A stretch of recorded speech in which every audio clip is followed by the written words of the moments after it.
Welcome to episode 7 of Discovering Nagasaki from a Local.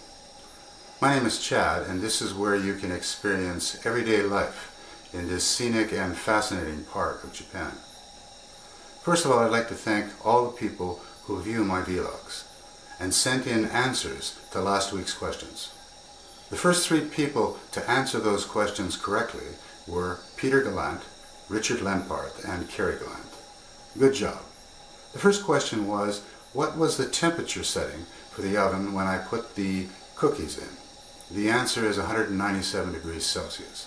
The second question was, what animal was the flotation device meant to imitate?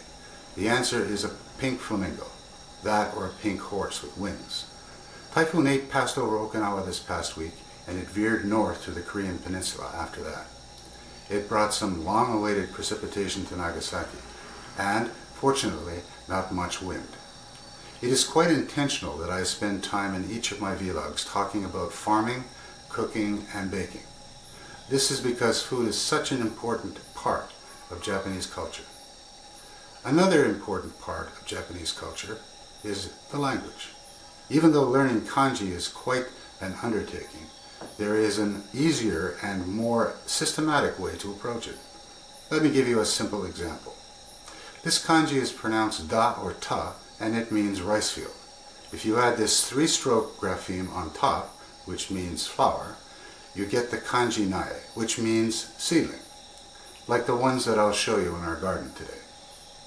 If you add this 3-stroke grapheme in front, which means dog, you get the kanji neko, which means cat. A cat is a dog which likes to snuggle up to seedlings. Learning logical grapheme combinations is a great way to recognize and remember any kanji character. In today's vlog, I will show you how to make bokashi, a very important part of Japanese organic farming. I will also take you on a short tour of 2 places in the city of Shimabata, Shimabata Castle and 2 former samurai residences in Teppamachi. Let's get started. The view from the side of our house in Amura. Over here on the right you can see some of the vegetables we harvested this morning. Some eggplants,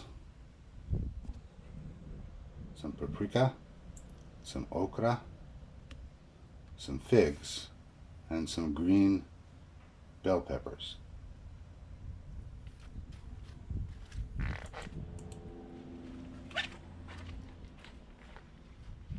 Even though most of our okra plants are large and healthy, some of them have been ravaged by insects. As you can see, the garden is quite different than it was in episode 1. Recently I've done a lot of weeding, landscaping, and transplanting. I've also planted about 10 rows of seeds. This is a half row of newly transplanted cucumbers in front. And to the right you can see that we are still getting some Italian tomatoes here. The leafy jute that you see here is very healthy and growing quickly. And on the left you can see our pumpkins and some more jute. Here in the clearing you can see our recently transplanted zucchini, togarashi peppers, and hakusai, Chinese cabbage. Up ahead on the left, the sign here, is a recently seeded row of shingiku, garland chrysanthemum. Down here you can see a newly seeded half row of daikon, Japanese radish, and another half row of daikon over here on the right.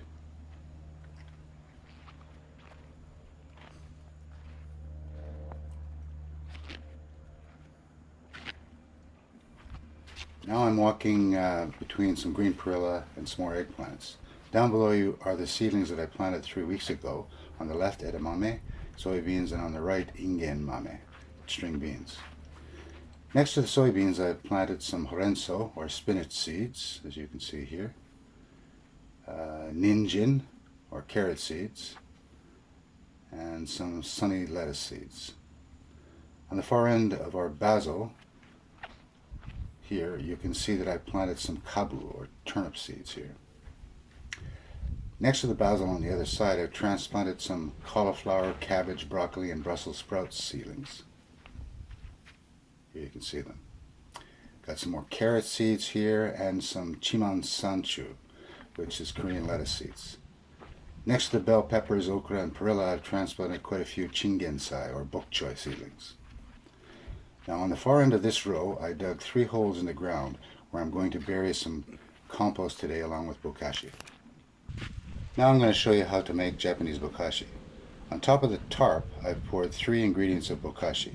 This is a burakasu, or rapeseed oil granules. In the middle is nuka, or rice bran. And over here, on the end, is momigara, or rice husks.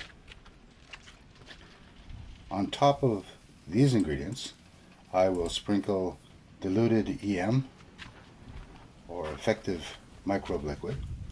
Effective microbe liquid is a molasses-like liquid with several different microbes inside.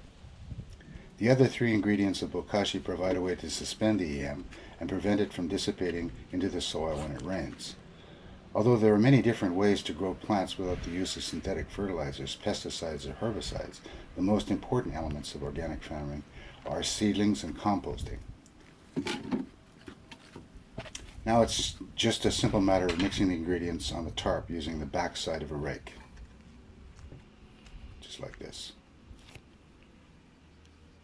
As you can see here, I've already put some compost from our kitchen into these 3 holes. The veggies literally eat this up. I will now cover this compost with bokashi, as you can see here, and quickly bury the mixture before the crows start swooping in. Bokashi helps to speed up the composting process, and it provides a way to make sustainable plant-based fertilizer.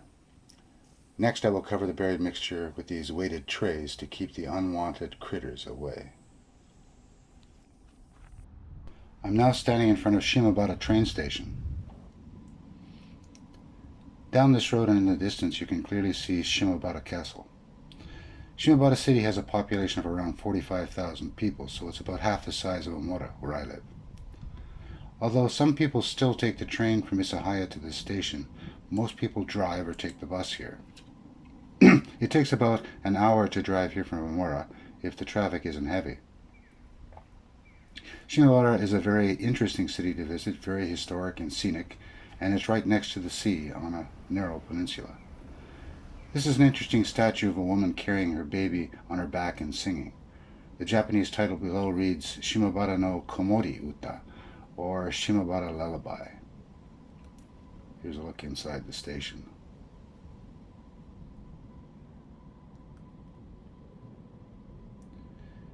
On this map legend you can see some pictures of tourist venues in Shimabata.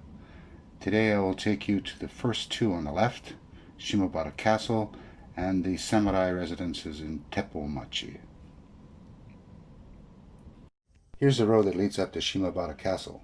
As I pan to the right you can see the store, the tourist center, and the parking lot. And now you can see the front side of Shimabata Castle, also known as Moritake Castle. It was built almost 400 years ago between Ariake Bay and Mount Unsen by Shigematsu Matsukura. The castle keep was torn down in 1876 along with most of its supporting structures. The keep was subsequently rebuilt in 1964. It has 5 stories and a height of 33 meters. Here's an interesting Sony robot on display right in front of the castle. This robot is called Aibo, and it not only responds to commands, it dances. Watch this. Oh, look. This is apparently how a dog dances a waltz.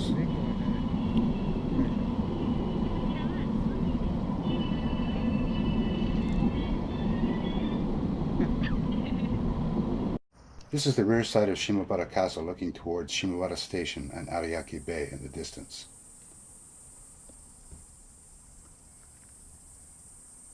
As I walk around to the left, you can see the castle and several of the large statues that are on display here.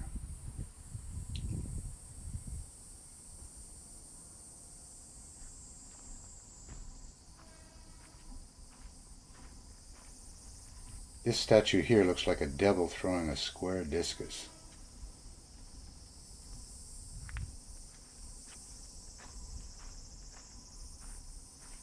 This one is a standing Buddha.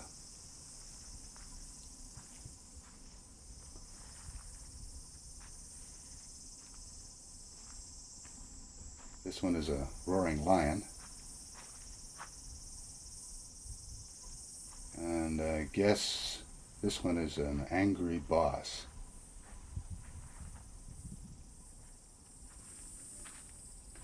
Shimabata Castle is quite impressive, and it's one of Japan's top 100 castles.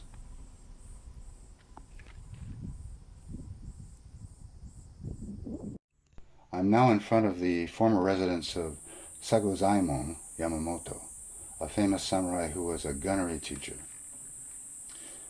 This residence was built in 1868 and still is in great condition. It's got a thatched roof surrounded by black ceramic tiles. Here's what it looks like inside.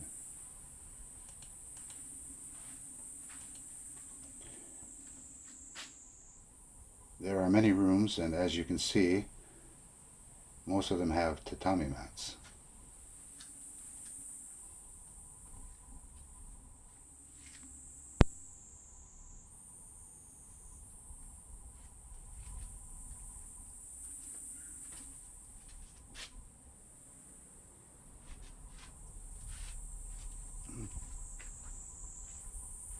This is the rather large gate that leads to his house.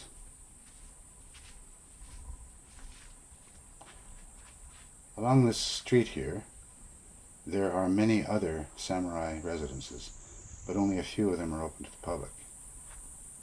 It has a stream running right down the middle. This area is known as Teppomachi, in English the Gun District, and it's located on the west side of Shimabata Castle. To finish this short tour of Shimabata, I'll show you one more former residence in Teppomachi, right here. This is where the Shinozuka family used to live. This samurai family originally came from Mikawa province, which is now part of Aichi Prefecture.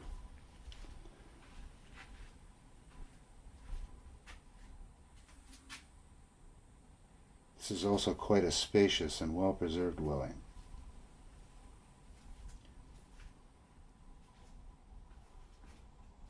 There's definitely a lot of history on display here in Shimabata.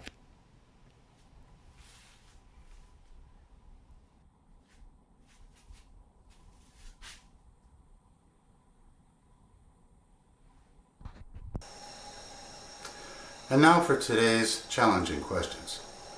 First of all, what was leaning up against the front of my tractor when I showed you the back of our garden?